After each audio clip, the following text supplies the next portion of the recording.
haweeney ayay dileen ciidamada ICE ee ku sugan gobolka Minnesota. haweeneydan ilaa iyo haatan cidda ay tahay iyo sababta dilkeeda keenay inay toogtaan ciidamada lama xaqiijin ilaa iyo waqtigan.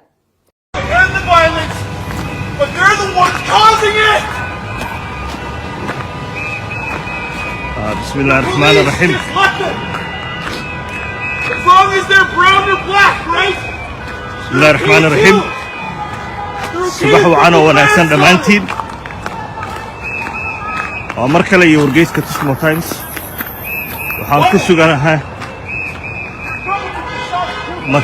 مقالة مينيابوليس. عيس ايا قف وحي كتوبتين. لما اوغا.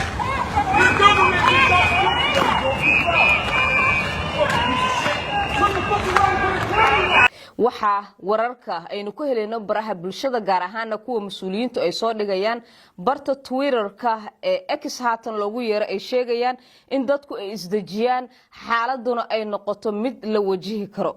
ciidamada booliiska ayaa yimid goobta toogashada ay ka dhacday. ninka falka toogashada ay geystay ayaa la sheegay in ciidamada ICE uu ka tirsan yahay. sida aad la socotiinba ama warbixinadeena xalay aan idinku sheegnay gobolkaasi dhiilo fara badan ayaa ka jirta iyo halis ah in ciidamo ka badan 2,000 oo ciidamada kuwa ICE ah iyo kuwa sida gaarka u tababaran halkaasi la geeyay. sidoo kale waxa ku sugan gobolkaasi FBI-da iyo baarayaal dawladda dhexe ee madaxweyne Donald Trump ay u dirtay halkaasi. waxa ku sugnayd oo joogtay haweeneyda ugu sareysa Homeland Security hay'adda amniga gudaha dalka Mareykanka Christian Neom iyo saraakiisha kale ku sugan halkaasi waxa ay qayb ka yihiin howlgallada xoojinta ah iyo ciidamada ay ku daabulay madaxweyne Donald Trump gobolkaasi. halkaasi oo mas'uuliyiintu iyo sidoo kale taba xubnaha maamulka kuwa hoose ilaa iyo kuwa sareba ay ka digayeen ciidamada madaxweyne Donald Trump uu ku soo daabulay halkaasi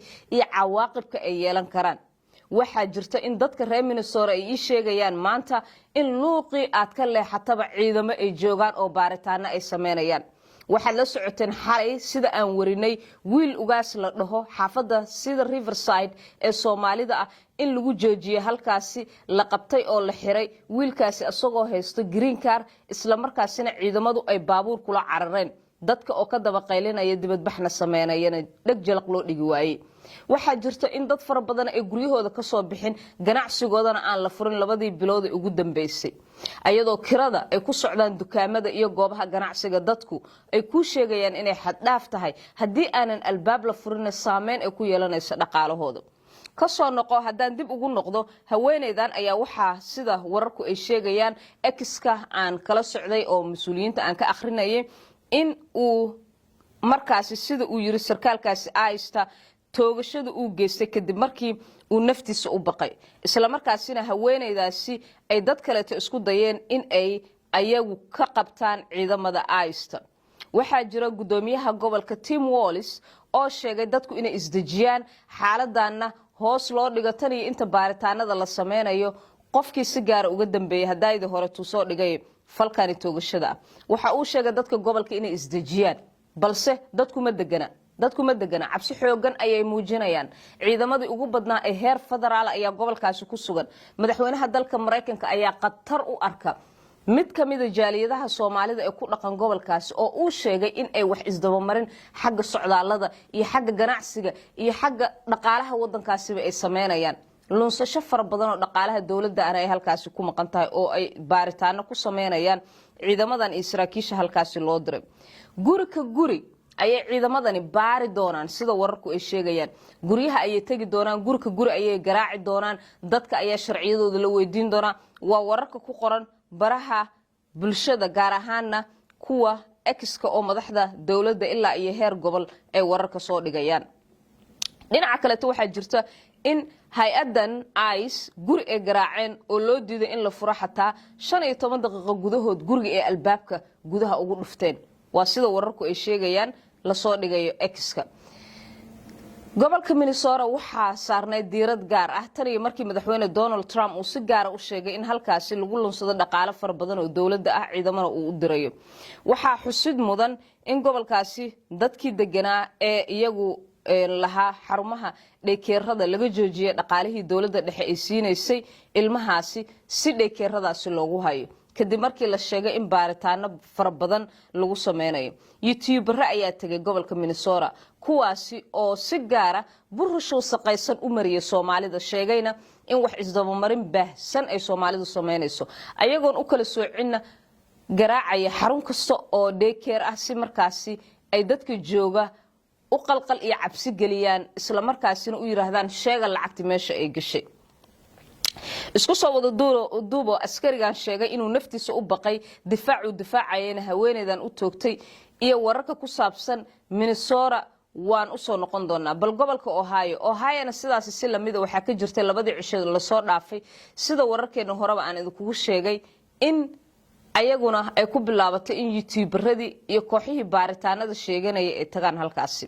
ujeedada ugu badan waxay tahay in gobolada iyo magaalooyinka Soomaalidu ay ku badan yihiin si gaar loo bartilmaameedsado isla markaasina argagax lagu abuuro ganacsigooda iyo dhaqaalahooda waxaad ogtihiin Minnesota aan dib ugu noqday waa goob Soomaalida degani ay miisaan ku leedahay haday noqoto dhaqaalaha haday noqoto sidoo kale